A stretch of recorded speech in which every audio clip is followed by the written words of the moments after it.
Welcome, everyone. Welcome to our power lunch on the ABLE Act, otherwise known as Achieve a Better Life Experience. I'm Nicola Blank from Vermont on the NEAT team, peer-to-peer technical assistance grant. Welcome, everyone. Today we are very excited to have Liz Weintraub and Kim Mushino from AUCD on the call to talk with us about the ABLE Act and where things stand. What is AUCD? AUCD stands for Association of University Centers on Disability. And where are they located? Washington, D.C., Cool. political universe. There was a shock center of an Outlook calendar item. Liz has a weekly video chat called, quote, Tuesdays with Liz every Tuesday, in which she interviews experts and advocates in the disability field. Kim develops policy and meets with federal legislators on issues and legislation related to people with disabilities. Okay. They are joining us in this power lunch to discuss the ABLE Act. The ABLE Act is also known as Achieve a Better Life Experience, which President Barack Obama signed into law on December 19, 2014. They will discuss what this law means for people with disabilities, how it affects you and the states you live in. Afterwards, we will have time for a discussion and questions and comments. Without further ado, take it away, Liz and Kim. Thank you very much. And it's a really big, I'm very fortunate and, I'm really happy to be here today to be talking to you about the ABLE Act. The ABLE Act, I think, is a very important act. It's an act that I think will help people with disabilities and their families to be able to save money. And as Sarah Weller from the Down syndrome, from the National Down Society at the White House, when they celebrated the act, said now she can finally ask for a raise.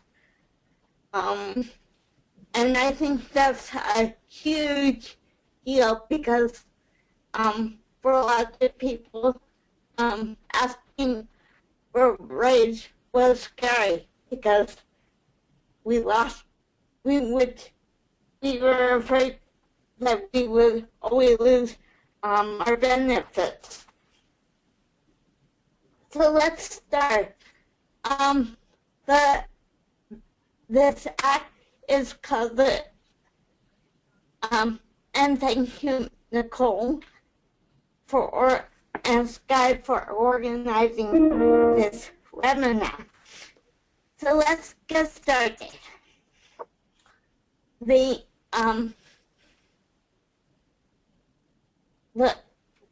act is called the Achieving Better Life Experience, and it was named. It's unfortunately a few days after it passed. Stephen Beck, who was a parent, passed away very unexpectedly, and he had a I think a daughter with Down syndrome, and for 9 years he'd been talking a lot about how to help his daughter save money, just like I think a lot of them parents. I know my parents have done that for me all the time.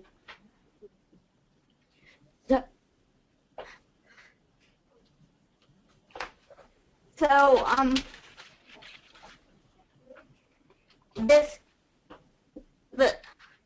because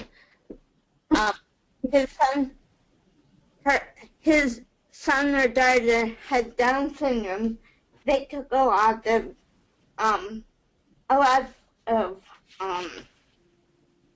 effort in this act, but this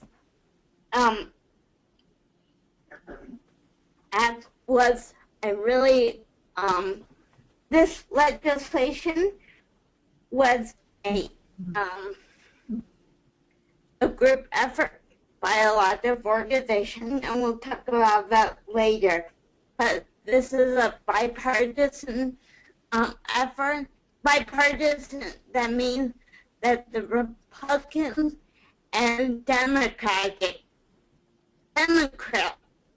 the Republican members of Congress and the Democratic members of Congress were all in agreement with this act, and it was split in a lot of ways. There was only two additional Democratic voted for this. So it was basically even. Thank you, Kim.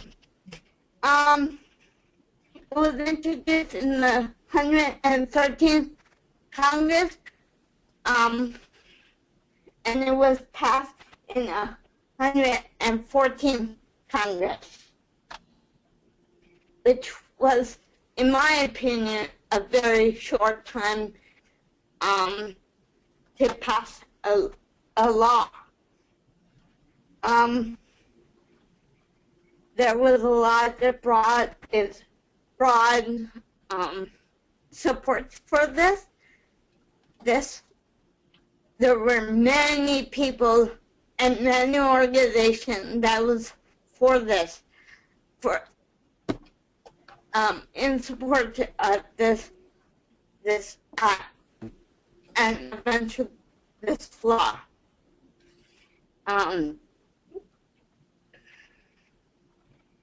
Including AUCD, the Association for University Centers and Disabilities. And as Sarah and other people at the White House, I was fortunate to go to the White House for the signing. It was signed into law in January, because the only reason it was signed in December, right before the holidays, and then because of the holidays, it wasn't celebrated until January. And Sarah said it was the law of the land. And I think if Sarah has it right on the money. So the next slide. Oh, I have it.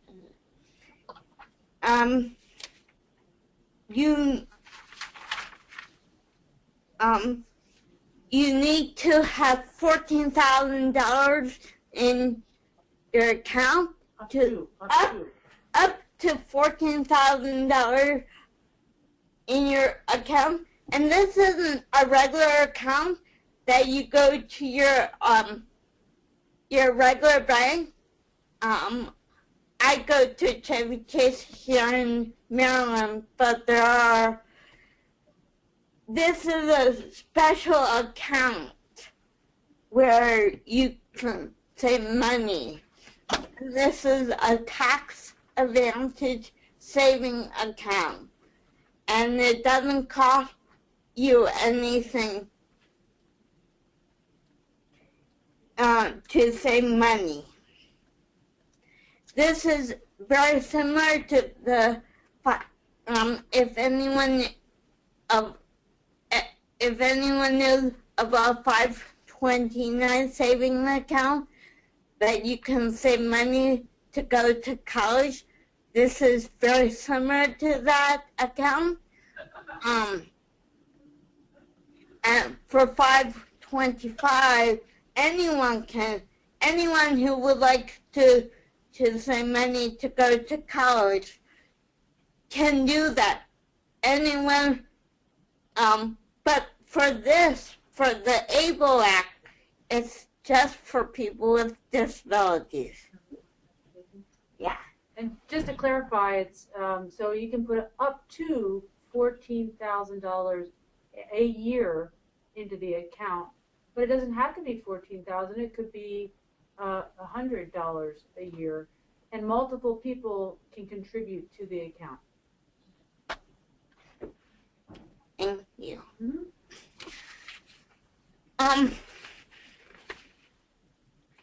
And this is only for one person, not for more than one person. You have to have your disability before age 26, but you don't have to open your account. You can open your account when you're 35 or 40 or whatever the case might be. But you have to have your disability before the age of 26. 14 states has signed the legislation, and I just wanted to read to you the states. I don't know who's on the webinar. I think it's just the New England state. Am I right? So there are actually, I think, people from I think there might even be someone from Washington State on, and I think there's some people from Illinois. So I think there are actually people from outside of New England. So the states that have signed their legislation as of now is 14 states, and those are Arkansas, Florida, Kansas, Louisiana, Maryland, Massachusetts, Minnesota, Montana, North Dakota, Tennessee, Utah, Virginia, and Washington State, and West Virginia.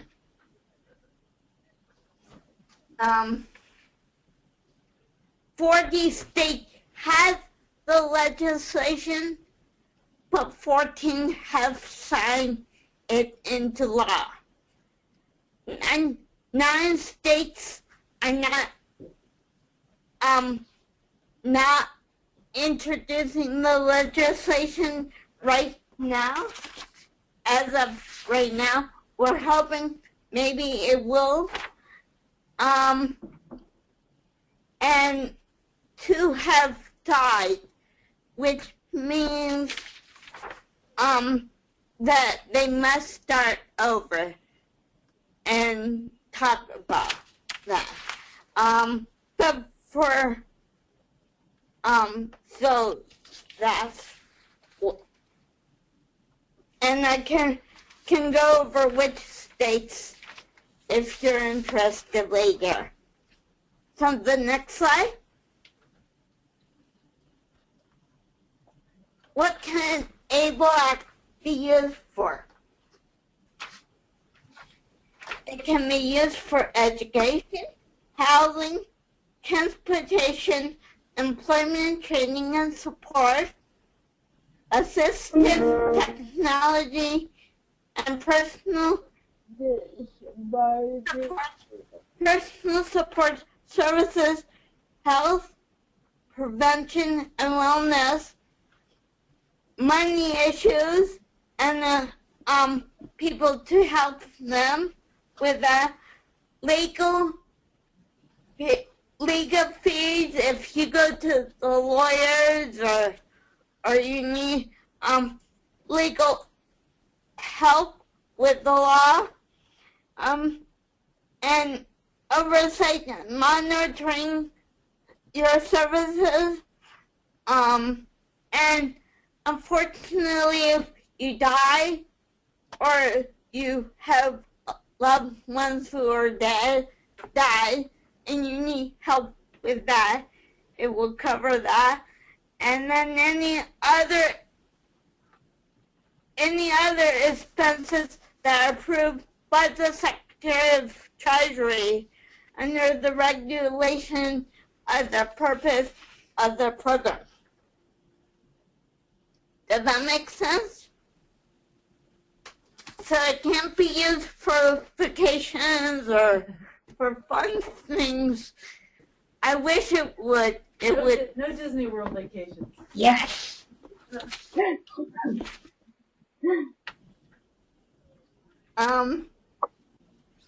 the next slide.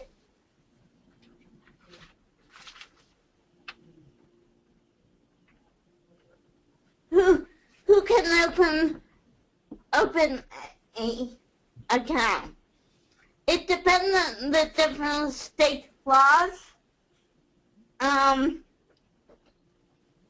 You need to look at your state laws about who can open the account.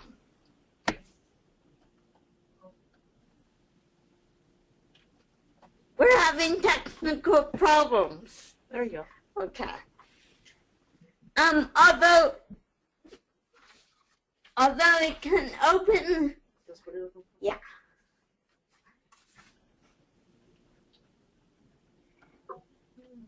Although you can be up to 26, as I said, to open an account. You can be 26 or over to be open an account. But you must be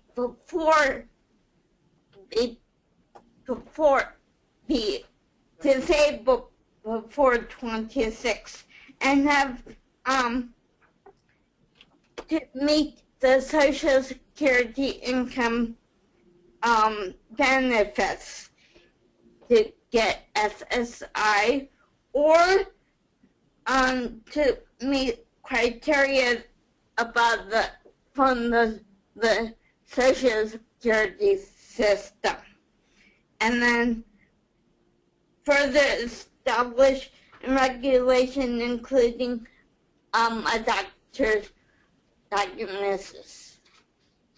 So if you're basically, that means if you basically have a diagnosis of a disability, you can open that account. And receiving benefits from SSI. So the next slide. And this is a quote from Chris Van Hollen, who is my representative, and I think this tells you why they had the ABLE Act, why Stephen Beck first came to the representative to talk about this, to come up with this idea. And I'll read it to you. We live in a nation where everyone has the right to reach their full potential, and the ABLE Act will give people with disability and their family across the country, he's in Maryland because he's from Maryland, the opportunity to live their own life and direct their own life and their own future. It's based on the ideas that American is based, and he's proud to be part of this effort. And I think that sums it up pretty well. Was that from your interview, Liz? No, I saw it on the website that but I did interview Van Hollen in January. It's archived in the Tuesday on the AUCD website. And so, the next slide, thank you. Sure. And Liz, this is Sky, and what we can do is we're going to post this webinar online, and we'll link to that interview on the NEAT website as well, so it's all in kind of one area. Oh, great. Thank you very much. Absolutely. And these are some of the resources. There's the Able National Resource Center, which is a bunch of wonderful resources. Almost, there were a lot of information that I took from the resource for this webinar. And then Marty Ford and Taylor Wood were from the ARC. Marty is the Director of Governmental Affairs over there, right? And Taylor is on the Parmesan intern this year. And Taylor has a disability, and both of them have a lot of resources on this, on the ABLE Act. So thing, and you can always call the next slide. And this is Kim's and my information. I'm the advocacy specialist here at AUCD, the Association for University Centers on Disability. Every state has at least one of them. Are people familiar with a USAID in your state? Yes. Where's the one in Vermont, Nicole? Vermont's one is in Burlington, CDCI, Center on Disability and Community Inclusion. Okay. How about anyone else? And I can make sure everybody gets unmuted as people. I'm unmuting people, so if you want to say something. Okay. If you're listening to rock music, you're about to be busted. Good one. If anybody else wants to talk, feel free to speak up.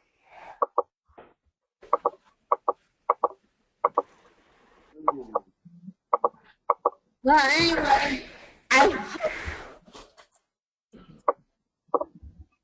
hope everyone will use their USAID in the state, in your states, because they have great resources and they support people very well. And I hope that you have enjoyed this webinar. Is there any questions that Kim or I can answer for you? One question. When are the regulations coming out? That's a great question. I heard a rumor that they were already out. No, I don't believe so, but we're waiting for them. But they did send out guidance to states saying, don't wait for the regulations. We don't want you to wait for the regulations. So please go ahead and start implementing the law. It was on March 10th. The IRS put a notice out saying, and it was an advance notice about what they expect to be included in the regulations for the 529A of the Internal Revenue Code. And this guidance is on the Resource Center that the ARC has published. But so I'm not really sure when it'll be out. But it shouldn't stop states from implementing the law. And how is the banking industry, going to know about these accounts? Are they going to be able to be set up at like a local bank, like Citizens Bank? However, the 529 college plans work, that's the way these are going to work. So it's not, like Liz said, it's not like a regular bank account. But they're supposed to be easy to set up and administer by the beneficiary. and beneficial Estás only if so just this thing. and just Hey.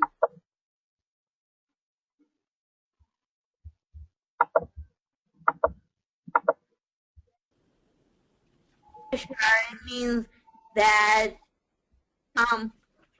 you benefit. It's for you. Like him can't open an account for to use on herself. Right? Right. Any other questions? If people would like to ask a question, we were getting some feedback, so I remuted people, but people would like to ask a question, then I can, How much? so we have 3 questions. So one of the questions is, when does this go into effect? And then I'll let you answer that, and then I'll answer it. And this is from Kaya Andrews, who's in Vermont. And then we will go to another question from Illinois. It goes into effect 6 months after the law, after it passed. So, like,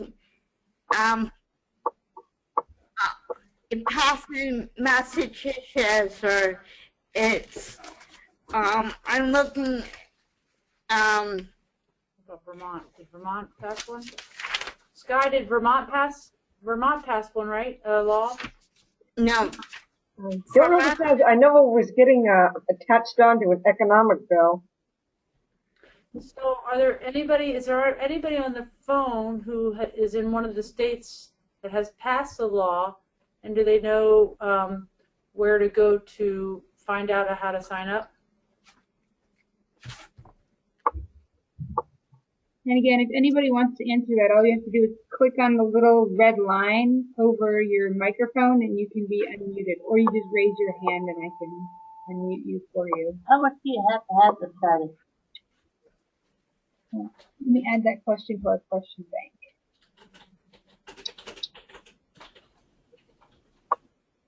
I'm not seeing anyone raising their hand to answer that, Ken. So I think states are just currently in the process of putting in place these accounts in the same way that so they have to work with, they have to select a state agency. They have to pass a law basically making sure that they can set up their tax forms, their state tax forms, in the same way that the college savings accounts are set up. And then as soon as that is done, so every state is going to be different. That's why we don't have an answer overall. It all depends on where your state is, and that's why I was wondering if anybody on the phone is already experiencing getting information about how or when to sign up. I haven't seen any in Maryland. We live in Maryland, but I know we have legislation that is pending. So it will depend on what state you're from. It seems like from the questions we're getting that a lot of people are in states, it seems like where maybe it is not it's not, on the ground yet. So some other questions, for example, are what can we do in Illinois to get our legislators to act? So it sounds like maybe Illinois. And then we just got a comment that it's in law, but has not yet figured out the details. Like in the table that we have, in some places like Alabama, the program administrator is the state treasurer. In some, it's the Department of Commerce. In some,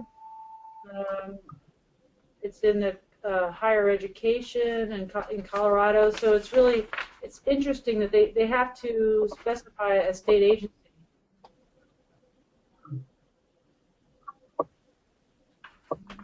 Okay.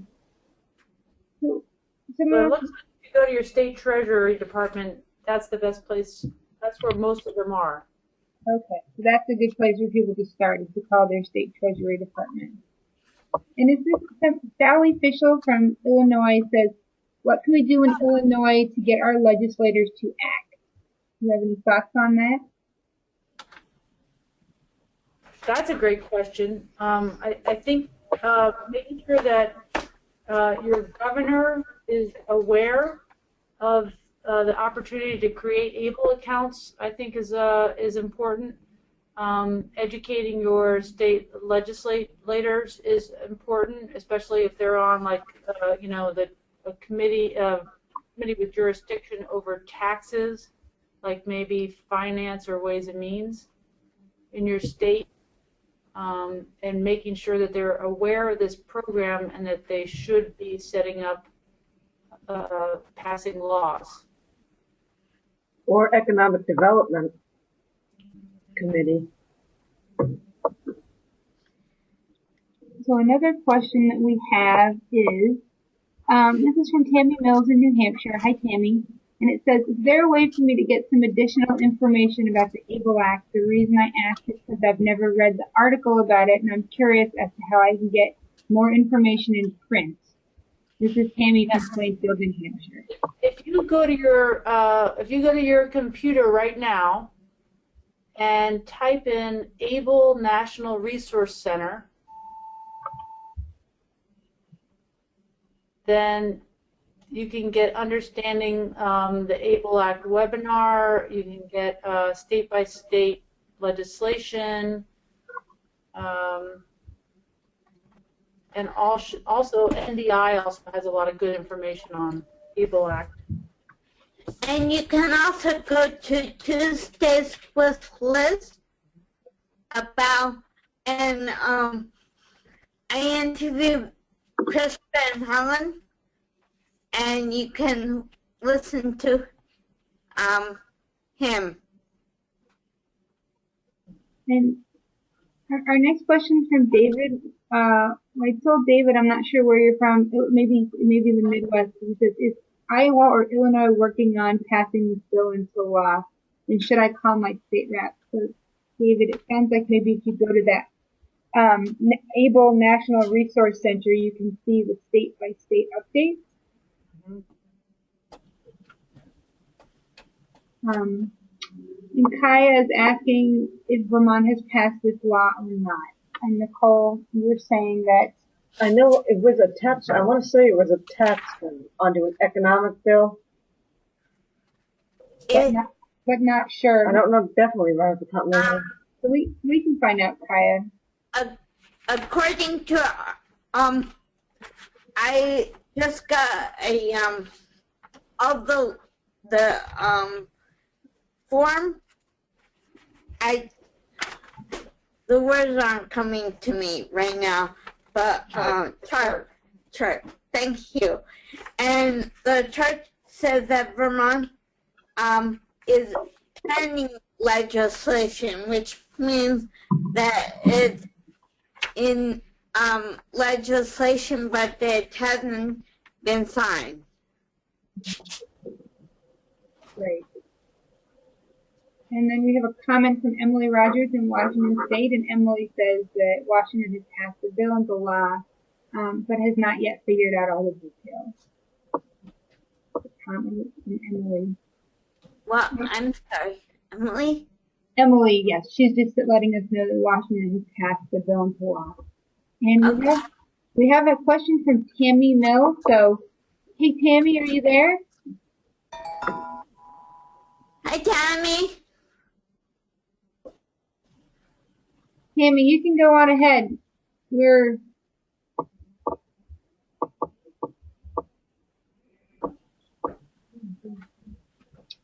Tammy, can you hear us?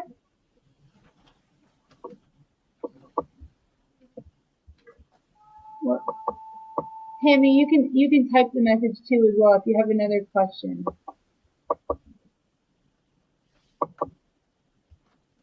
Are there any other? And SSDI is not affected, correct? Because with SSI, there's 100,000. Once when it gets 100,000, SSI will be suspended. That doesn't apply to DI, Social Security Disability Insurance. It protects you, and that's the year of it. This is Sky. Can I ask a question too? So sure. let's say that you have this savings account built up and you're married, and you pass away. Is this money that your spouse could inherit from you as an asset? Like something that, your spouse could have? I don't believe so. Wait, I don't know the answer to that question. This is Kim. I do know that But even if I thought that the money that went into this actually goes back into Medicaid when you die, if you die. but if my spouse is disabled, is that your question? No, if wherever the money go, and I believe that is one of the interesting things about this law is that the money that goes into it, if it's not spent before you die, I believe it goes back into Medicaid. Okay. I will confirm that right now. That's in one of these slides. Okay. I would think. Yeah, because designated beneficiary is the owner of the account, all contributions will be subject to Medicaid payback. Unlike a trust, able accounts can't own a house. In one of the fact sheets from the Resource Center, it says that all contributions to the account become subject to Medicaid payback. These become first-party funds. Okay. So that's helpful. And I think somebody had asked that recently in one month. Yeah. When you make purchases, do people have to like keep a receipt and send it to the state for an audit or something? Oh, that's a good question.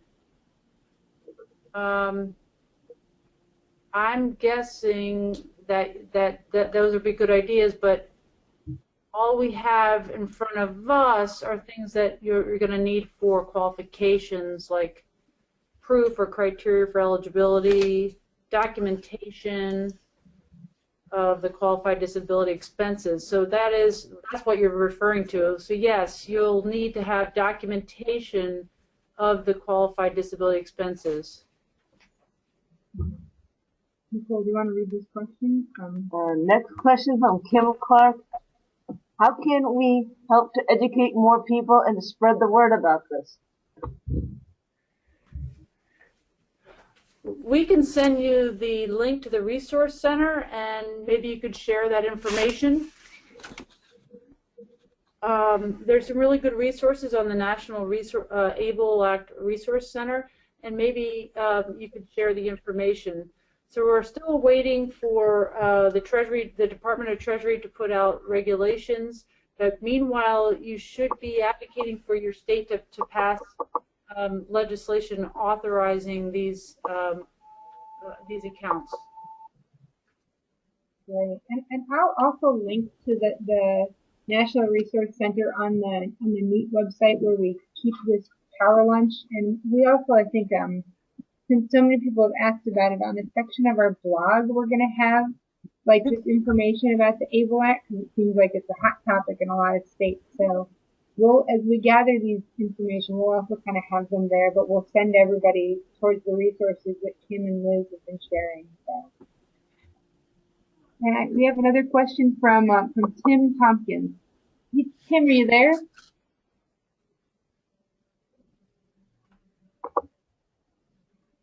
Tim? Kim, yeah, I'm here. Yes. Okay, saying Tim, not Kim. Tim with a T. Oh, okay. Kim Clark says thank you, but we have Kims and Tims. They all rhyme. Kim, did you have a question you wanted to ask?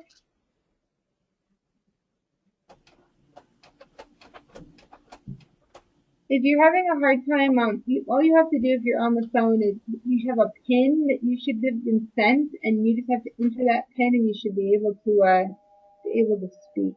But we'll hold the line open for you, Tim. Where do you get this money from? Oh, Rachel, go ahead, Rachel. And where do you get this money to start an account with the ABLE Act? Well, the nice thing about the ABLE Act is that prior to the ABLE Act, people with disabilities that were on SSI were not able to save more than, what is it, $2,000? Yes. Then that precluded people from saving money for things like getting a lift for a van or buying a van that's accessible, or saving money to go to college, or any kind of assistive technology that that you might need, or any, just anything to assist you. $2,000 is such a limitation, and people found that they would have to spend down in order not to lose their benefits, which just seemed crazy. It was also didn't make sense that families were not able to save money for their loved ones for these type of expenditures. And so this is a real acknowledgement that that families want to be able to put money aside, and individuals want to be able to put money aside for these types of big expense, sometimes very big expenses, without losing some of the basic income supports or health care. And so that's the real idea here. And this will also help when it comes to getting back payments in the mail. Whether you're on SSI, SSDI, like if you get something that says, oh, we owe you $3,600, this will help be a way to just, stash when you get back payments.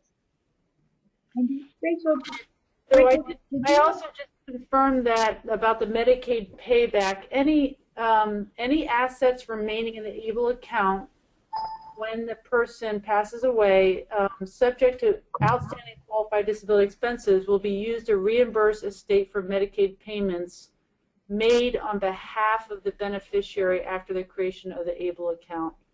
I know that's confusing, but what that means is it cannot be passed on to another loved one. okay. Thank you. Rachel, did you want to know about how much you need to start an account? Is that That was the question. I'm sorry. Get the money to start the account. okay? And do you need?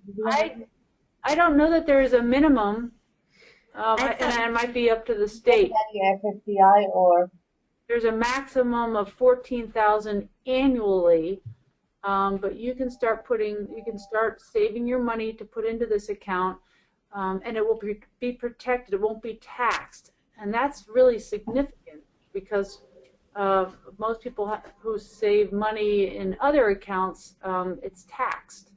So, like the 529 college plans, the money that you're saving will not be subject to taxation.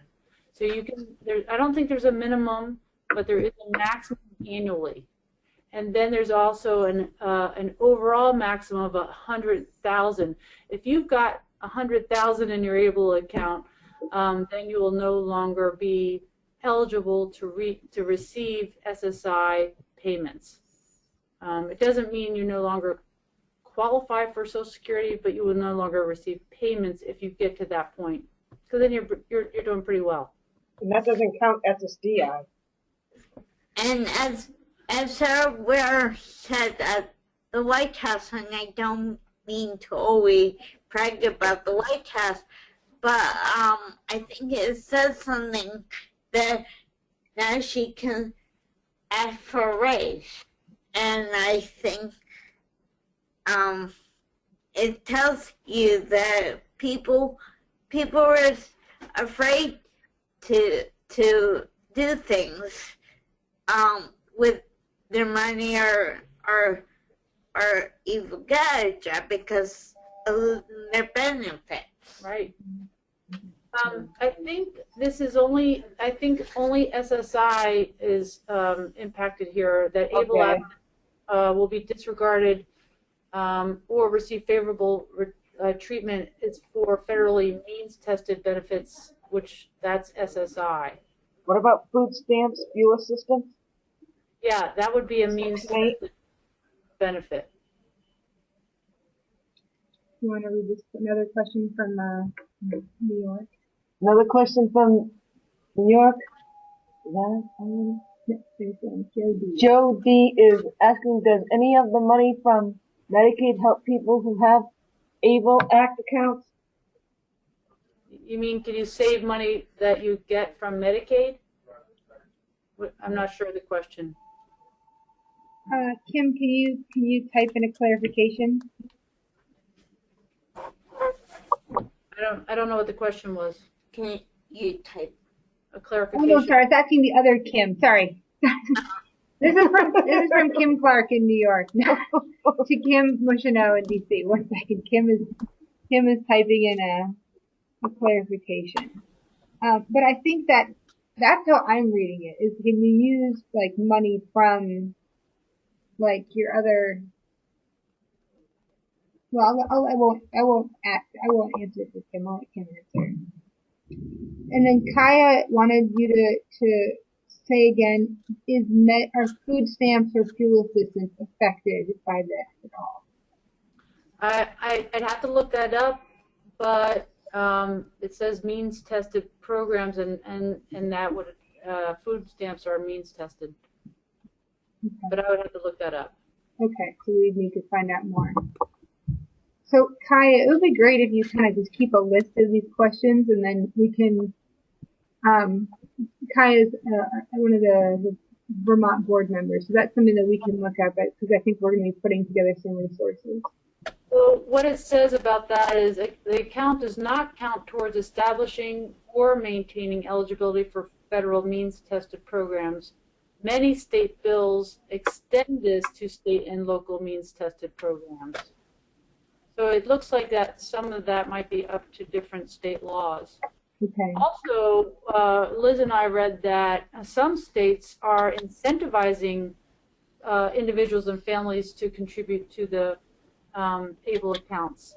So that would be nice if they're actually providing some sort of incentive, meaning if you put in $10, maybe the state will put in $1 or something like that. That's Nice. great. And here's Kim's clarification. You want to read that, Nicole? Does Yeah, Medicaid I'm or just anyone in general help contribute have to the account? 10 more minutes. Oh, yeah. We do. We only have, so we take our, kind of This take our is last, a great conversation. it is. And if Are you, there any other questions? I'd like to know where you start this account. With the bank or what?